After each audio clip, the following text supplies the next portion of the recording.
They laughed when they saw the bow. Not a rifle, not a submachine gun, not even a pistol hanging at his side, but a tall English longbow, the kind people thought belonged in castles and museums. It was early May 1940 in northern France, and the British Expeditionary Force was already under pressure. German units were moving fast, roads were crowded, and the sound of artillery never fully stopped. In the middle of this modern war, one British officer stepped forward carrying a weapon that looked almost 1,000 years out of place. The men around him whispered, some joked, some shook their heads. None of them imagined that within days German patrols would fear the forests ahead, and that 7 German non-commissioned officers would be reported dead, struck silently from the shadows by arrows they never saw coming.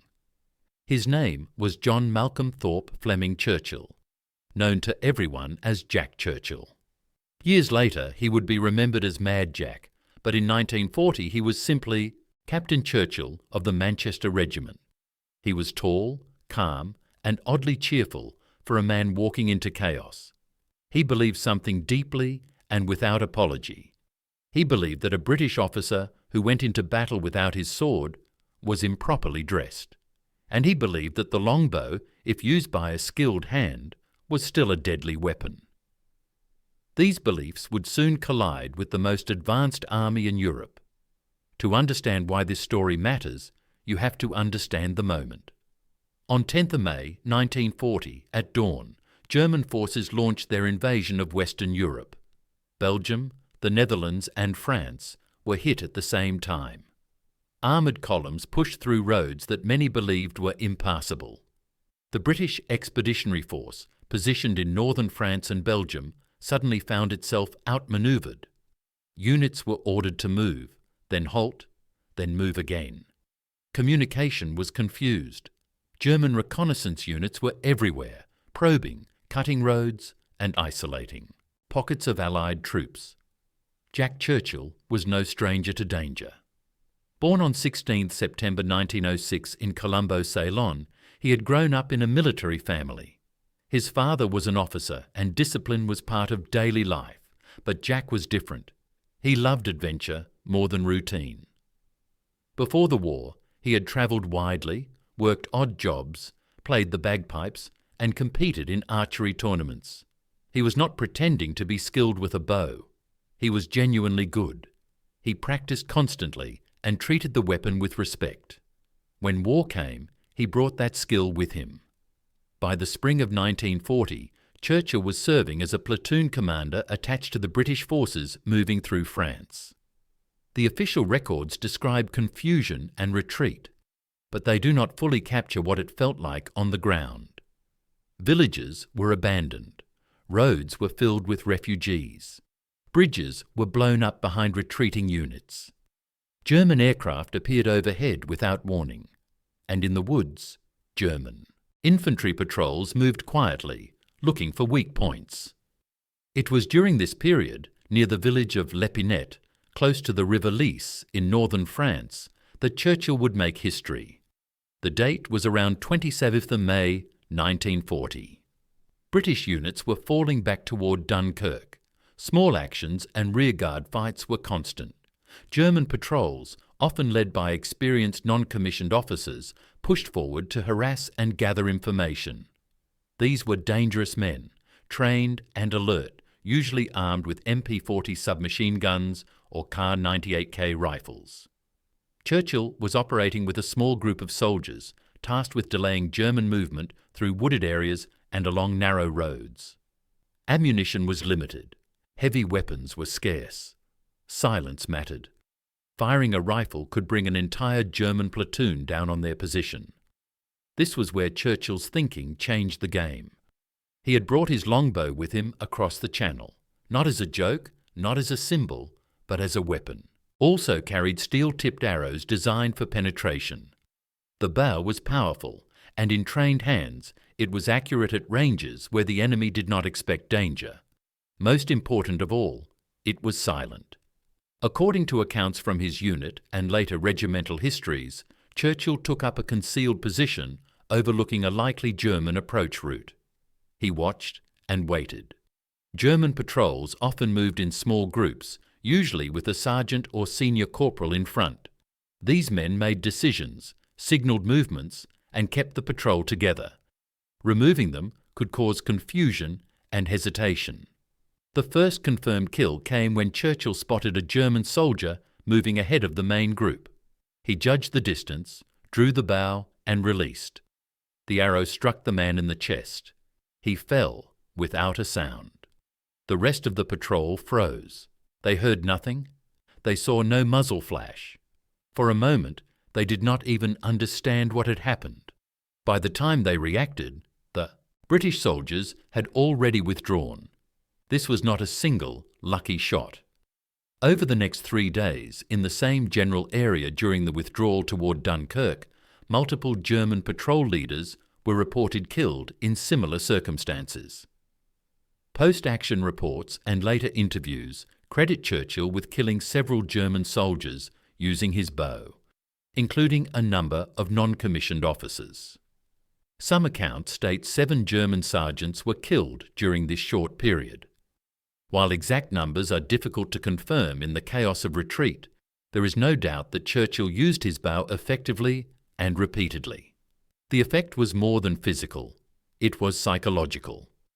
German troops were trained to expect fire from rifles, machine guns, or artillery. They were not prepared for silent attacks from arrows. Wounded soldiers spoke of shadows and sudden death with no warning.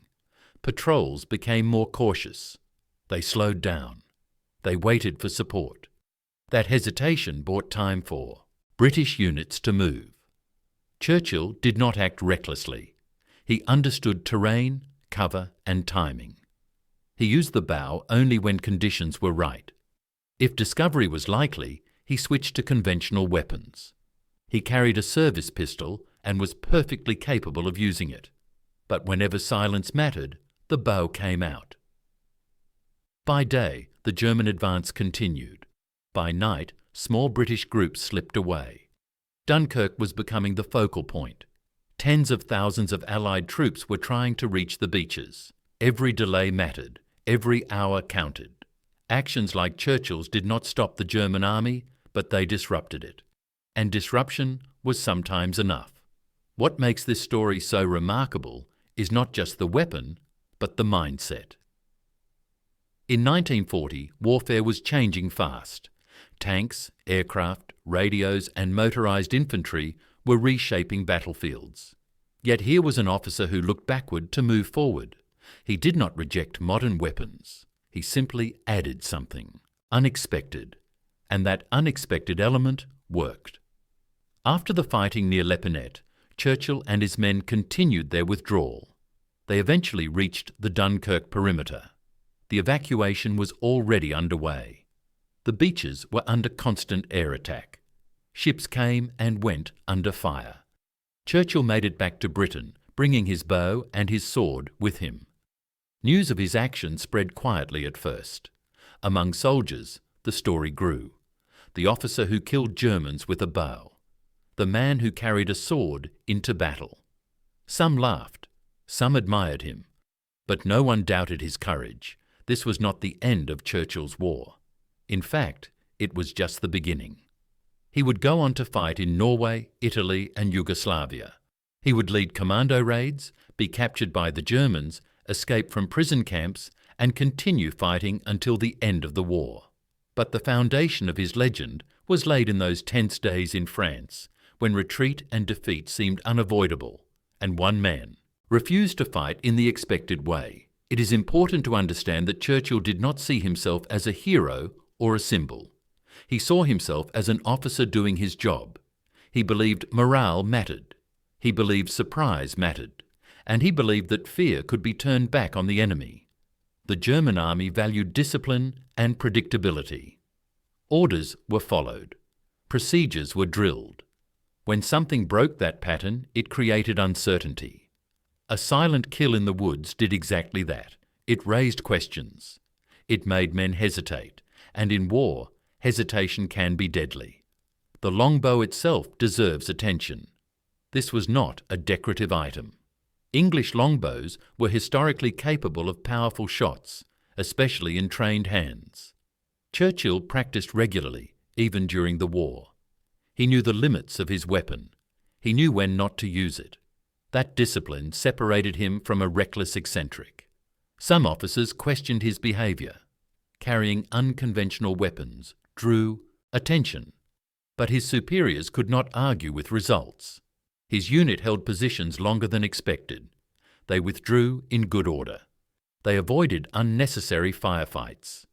In the chaos of 1940, that was success.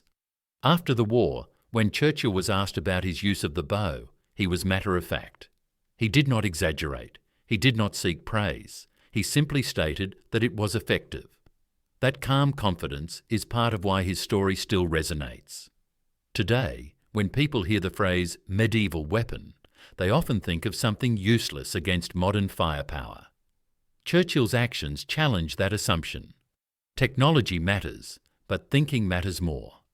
Understanding your enemy, your environment, and yourself can turn unlikely tools into deadly advantages. The 7 German sergeants, whether counted exactly or approximately, represent more than a number. They represent a moment when expectations were broken, when a modern army met something it did not understand, and when one man's refusal to conform changed the outcome of small but critical moments. In the larger picture of World War II, these actions did not change the strategic situation. France still fell. Dunkirk was still an evacuation, not a victory. But history is not made only by grand strategies and famous generals. It is also shaped by individuals who act decisively under pressure. Jack Churchill's story reminds us that courage does not always look the way we expect.